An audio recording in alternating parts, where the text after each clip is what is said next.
எங்கள் கமல் ஃபேன்ஸ் எல்லோரும் இருக்கோம் நாங்கள். அண்டு உத்தம வில்லன் படம் வந்து இன்னும் ரிலீஸ் பண்ணலங்கிறதுல பயங்கர வருத்தமாக இருக்குது. ஆக்சுவலாக படத்தில் வந்து நல்லா இருக்குன்னு எல்லாருமே துபாயிலேருந்து யூஎஸ்லேருந்து சிங்கப்பூர்லேருந்துலாம் பசங்க சொல்லிட்டாங்க. படம் வந்து எக்ஸலண்ட்டாக வந்திருக்கு. ஒரு கதைக்குள்ளே இன்னொரு கதை இருக்குதுன்னு சொல்கிறாங்க. மற்ற படம் பார்க்குறதுக்கு எங்களுக்கு இன்ட்ரெஸ்டே இல்லை. உத்தம வில்லனுக்காக வெயிட் பண்ணிட்டு இன்றைக்கி நைட்டு 12 மணிக்கு நீங்கள் ஷோ போட்டால் கூட நாங்கள் எங்கள் டிக்கெட்டை நாங்கள் எடுத்துகிட்டு இங்கே பார்த்துட்டு தான் போவோம். உத்தம வில்லன் வந்து படத்தை நாங்கள் பார்க்குறதுக்கு ஆவலோடு நாங்கள் காத்திருக்கோம் தேட்டரில். எங்கள் படத்தை இன்றைக்கி வந்து மனசு வருத்தோடு வந்து வெளியே போகிறோம். இவர் ஒரு படத்தை பார்த்தா தான் எங்களுக்கு ஒரு திருப்தியாக இருக்கும். எங்களுக்கு இல்லைங்க, நாங்கள் ஆக்சுவலாக எப்பவுமே கமல் ஃபேன் தான். கமலோட எல்லா படமும் ஃபஸ்ட்டோட பார்ப்போம். இதாட்டி உத்தம வில்லன் பார்க்கணும் தான் வந்தேன். மற்ற இப்போ பார்த்தா கேன்சல்ன்றாங்க. இப்போ ஆன்லைனில் புக் பண்ணால் ரீஃபண்ட் ஆகிடுன்னு சொல்கிறாங்க. ஸோ இருந்தாலும் ஒரு ஃபஸ்ட் டே பார்க்கணும் அப்படின்ற ஒரு ஆசையில் வந்தோன்னே ஒரு ஏமாற்றத்தோடு போகிறதா இருக்குது. இருக்கிற வேலையில் இப்போது வேலையில் ஆஃப் டே லீவ் போட்டு வரதுனால வந்தவங்க இப்போ ஏமாற்றத்தில் போகிறதா இருக்குது. படம் ரிலீஸ்ன்னு தான் சொன்னாங்க. திடீர்னு என்ன ப்ராப்ளம் ஏதுன்னு தெரில. இங்கே வந்தோன்னு தான் எனக்கு தெரியும். எல்லாமே படித்த விட்டி தான் வராங்க. That is understood. வேலை விட்டி தான் வராங்க எல்லாருமே. ஃபஸ்ட்டு அது கமல்ஹாசன் பார்க்குற ஆர்வம் படம் சம்பா டிஃப்ரெண்ட் இருக்குன்னு தான் வருவாங்க. நான் கமல் ரசிகரில் ஐமே இன்ட்ரெஸ்டட். நான் பார்க்குறேன்.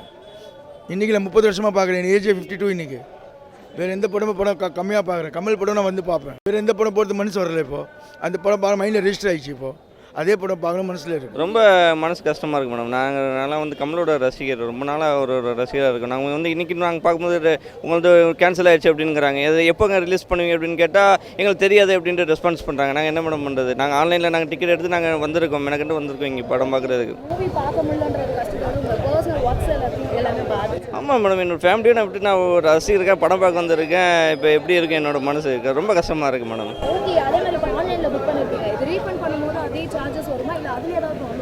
இல்லை அவங்க அதுக்கு தெரியலனுங்கிறாங்க மேடம். கேட்டதுக்கு கொஞ்சம் அதாவது எவ்வளோ வரும்னு தெரியலங்கிறாங்க. லெஸ் தென் பண்ணி தான் வரும்னு சொல்கிறாங்க. அது ஒன்றும் தெரியலங்க. போய் செக் பண்ண தான் தெரியும். இப்போ போய் கேட்டால் ஆன்லைனில் புக் பண்ணால் அவங்க கார்டுக்கே ரீஃபண்ட் ஆகிடுன்னு சொல்கிறாங்க. ஆனால் இப்போ ஃபுல் பேமெண்ட் வந்துக்குதா இல்லைனா அதில் டேக்ஸ் பிடிச்சிருக்காங்களா இல்லையான்னு போய் பார்த்தா தான் சரி. இப்போ நான் போய் செக் பண்ணணும். வாங்கலை மேடம்.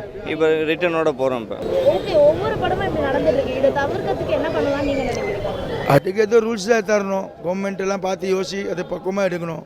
என்ன இருக்குது அதில் எல்லாம் நம்மளுக்கு தெரியாது. அது மட்டும் எதுவுமே ஆகுனா கூட படம் ரிலீஸ் ஆகிறதுக்கு முன்னே எல்லாம் கிளியர் ஆகிடணும். இப்போ லேட்டஸ்ட்டாக இப்போ தான் இந்த இதெல்லாம் வருது. முன்னாடிலாம் இந்த மாதிரி இல்லைங்களே. நான் ஒரு 10 years பேக்கில் பார்த்தீங்கன்னா இந்த மாதிரி இதெல்லாம் இல்லை. ரிசர்வேஷன் பண்ணால் போயிடலாம். இப்போ லேட்டஸ்ட்டாக ஏன் இந்த மாதிரி பண்ணுறாங்க, எதுக்கு இந்த மாதிரி நடக்குதுன்னு தான் ஒன்றும் புரிய மாட்டேங்குது. சினி இண்டஸ்ட்ரியில் இது கொஞ்சம் மாற்றணும். நம்ம ஊரில் பார்க்க முடியுமா? ஆனால் வெளிநாட்டிலலாம் படம் ரிலீஸ் ஆகி நல்லா போயிட்டு இருக்கு. பட் நம்ம ஊரில் பார்க்க முடியும். நம்ம பேட்டில் இருக்குது. நம்ம கொடுத்து வச்சுக்கலாம். அதுக்கு வெளிநாட்டிலலாம் ஜாலியாக கொடுத்து வச்சுருக்கான் பார்க்குறாங்க. நம்ம வீட்டு சாப்பாடு நம்மளாம் சாப்பிட உங்களாம் சாப்பிட்றாங்க.